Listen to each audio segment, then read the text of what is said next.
कॉर्बिस।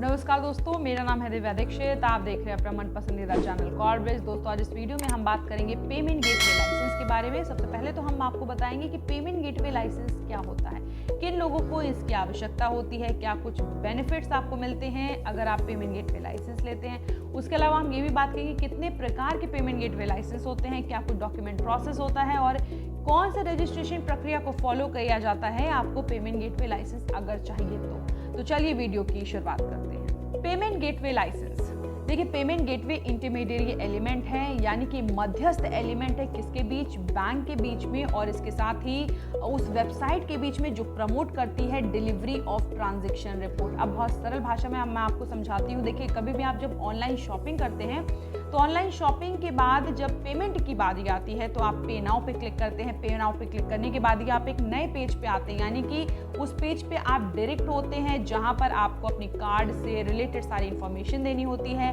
और फिर आपका पेमेंट पूरा होता है। तो कार्ड से रिलेटेड आप इंफॉर्मेशन देते हैं, आप अपना नाम देते हैं, आप पासवर्ड डालते हैं, CVV नंबर डालते हैं। तो ये सारी इंफॉर्मेशन बहुत ज़्यादा सेंसिटिव होती हैं जिनको सिक्योर रखना बहुत ज़रूरी होता है। तो जिस साइट पर आप इंफॉर्मेशन डाल रहे हैं उसको पेमेंट गेटवे साइट बोलते हैं और ये वेबसाइट का काम होता है जिस वेबसाइट पे आप काम करें कि वो आपको किस तरह का सिक्योरेंस दे रही है और किस तरह की सेफ्टी के माध्यम से आपका जो इन्फॉर्मेशन है वो सेफगार्ड हो रहा है। तो बेसिकली पेमेंट गेटवे लाइसेंस क्या करता है कि जो बायर्स बैंक है उससे इंफॉर्मेशन प्रोड्यूस करता है और सप्लाई करता है रिसीविंग बैंक को और ये नोट करता है फीडबैक कि जो हमारा ट्रांजैक्शन है वो एक्सेप्ट हुआ है या फिर डिक्लाइन हुआ है। PSS एक्ट यानी कि पेमेंट और सेटलमेंट सिस्टम एक्ट के सेक्शन 4 के हिसाब से सिर्फ RBI जो पेमेंट सिस्टम मोड है उसको कमेंस करती है और ऑपरेट करती है और इसके अलावा जो एप्लीकेशन फॉर ऑथराइजेशन है RBI के लिए वो भी भरा जाता है, वो भी पूरा फुलफिल किया जाता है सेक्शन 5 के according. Advantages of payment gateway licence, तो पेमेंट गेटवे लाइसेंस अगर आप लेने जा रहे हैं तो आपको ये भी पता होना चाहिए कि क्या कुछ एडवांटेजेस आपको मिलते हैं, क्या कुछ बेनिफिट, क्या कुछ सुविधाओं का लाभ आप उठा सकते हैं। PCI DSS वॉलेट, देखिए PCI DSS वॉलेट में क्या होता है, एक आपको पूरी भरपूर सिक्योरिटी दी जाती है वेबसाइट की तरफ से। यानी कि देखिए Amazon पर अगर आप रेगुलर कस्टमर हैं, आप अपनी बैंक डिटेल वहां पर सेव करते हैं तो एक सेफगार्ड, एक सिक्योरिटी आपको दी जाती है कि आपकी जो डिटेल है वो सिक्योर है किसी भी साइबर सिक्योरिटी थ्रेट से। व्हाइट लेबल वॉलेट, देखिए इस वक्त तो सबसे ज्यादा चलन में है वो है व्हाइट लेबल वॉलेट। इसमें हम क्या करते हैं, जो पैसा होता है हम अपने बैंक अकाउंट से निकालते हैं और वो हम ट्रांसफर करते हैं अपने मोबाइल वॉलेट एप्लीकेशन में और मोबाइल वॉलेट एप्लीकेशन के थ्रू जहां पे भी हमें पेमेंट करना होता है हम फिर पेमेंट करते हैं। फ्रॉड स्क्रीनिंग टूल्स, देखिए फ्रॉड स्क्रीनिंग टूल के माध्यम से हम ये सिक्योर करते हैं कि जो हमारा कस्टमर है उसके साथ कोई फ्रॉडलेंट ट्रांजैक्शन ना हो, जिसके लिए एक सेफ्टी सिक्योरिटी दी जाती है फ्रॉड स्क्रीनिंग टूल की। Types of payment gateway licence, तो इंडिया में दो तरह के type of payment gateway licence होते हैं। सेकेंड पार्टी प्रोवाइडर, देखिए ये ऑप्शन काफी कॉस्टली और एक्सपेंसिव होता है उन लोगों के लिए जो स्टार्टअप करते हैं। तो इनिशियल फेज में जो कॉस्ट आती है वो हाई आती है, लेकिन जो ट्रांजैक्शन डिस्काउंट रेट होता है यानी कि TDR वो लेस होता है। थर्ड पार्टी प्रोवाइडर, इसमें जो प्रोवाइडर होता है वो पेयू होता है, CC एवेन्यू होता है, EBS। इसमें क्या होता है, जो सेटअप कॉस्ट होती है और एनुअल कॉस्ट होती है प्रोवाइडर वो दोनों ही चार्ज करता है और इसके अलावा जो TDR कॉस्ट आती है वो आती है 2 से 4%।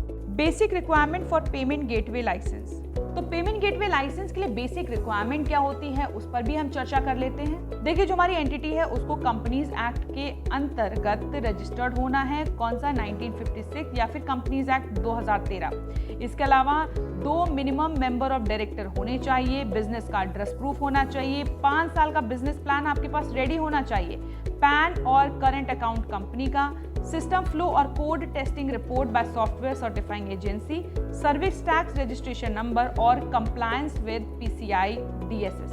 तो दोस्तों आप जल्दी से नजर डाल लेते हैं डॉक्यूमेंट्स पर भी, यानी कि कौन से वो डॉक्यूमेंट्स हैं जिनकी आवश्यकता आपको पड़ेगी अगर आप पेमेंट गेटवे लाइसेंस लेने जाते हैं। तो सबसे पहले तो आपको सर्टिफिकेट ऑफ इनकॉर्पोरेशन चाहिए होगा, पैन कार्ड की डिटेल, एड्रेस प्रूफ डायरेक्टर्स का, डिजिटल सिग्नेचर सर्टिफिकेट और director identification number, address proof of the registered address, detail of the company bank account, company business plan for next 5 years यानी कि 5 साल का पूरा बिजनेस प्लान और report on code testing by a software agency. इन सारे documents की जरूरत आपको पड़ेगी।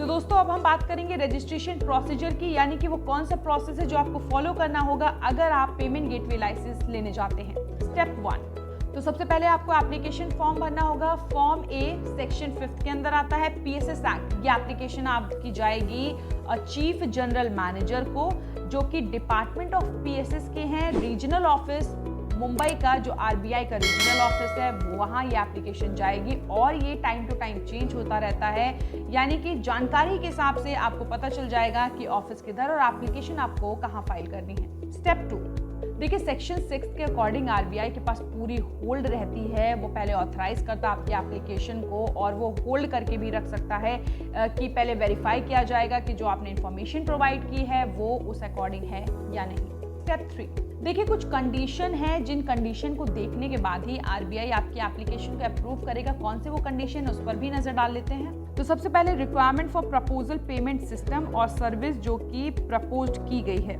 इसके अलावा टेक्निकल स्टैंडर्ड RBI देखेगा जो पेमेंट सिस्टम और structure of the propose payment system के तहत पूरी तैयार की गई है। टर्म एंड कंडीशन क्या है, इसके अलावा सिक्योरिटी प्रोसीजर क्या है, operation of the propose payment system, कौन सा वो तरीका है जिसमें ट्रांसफर किया जाएगा पेमेंट सिस्टम को। इसके अलावा manner of netting of payment instruction, financial status experience का मैनेजमेंट क्या है, इंटीग्रिटी ऑफ एप्लीकेंट क्या है, टर्म और कंडीशन जो गवर्न करेगी relationship of customer with the payment provider, और क्रेडिट और मॉनेटरी पॉलिसी। इसके अलावा time frame for authorisation. Step 4, अगर RBI सेटिस्फाइड है जो इन्फॉर्मेशन आपने दी है सेक्शन 7 के अकॉर्डिंग, तो आपको ऑथराइजेशन सर्टिफिकेट इशू हो जाएगा RBI की तरफ से फॉर्म बी में। स्टेप 5, तो PSS एक्ट के सेक्शन 4 के अंतर्गत अगर हम बात करें तो RBI को आपकी जो एप्लीकेशन उसको प्रोसेस करना होगा 6 महीने के अंदर ही, जब आपने एप्लीकेशन फॉर ऑथराइजेशन फाइल की है। तो दोस्तों उम्मीद करते हैं कि आपको ये पेमेंट गेटवे लाइसेंस की संपूर्ण जानकारी तो मिल गई होगी। जल्द मुलाकात करेंगे दोस्तों एक नए इन्फॉर्मेटिव वीडियो के साथ। तब तक आप अपना और अपने परिवार का ख्याल रखिए।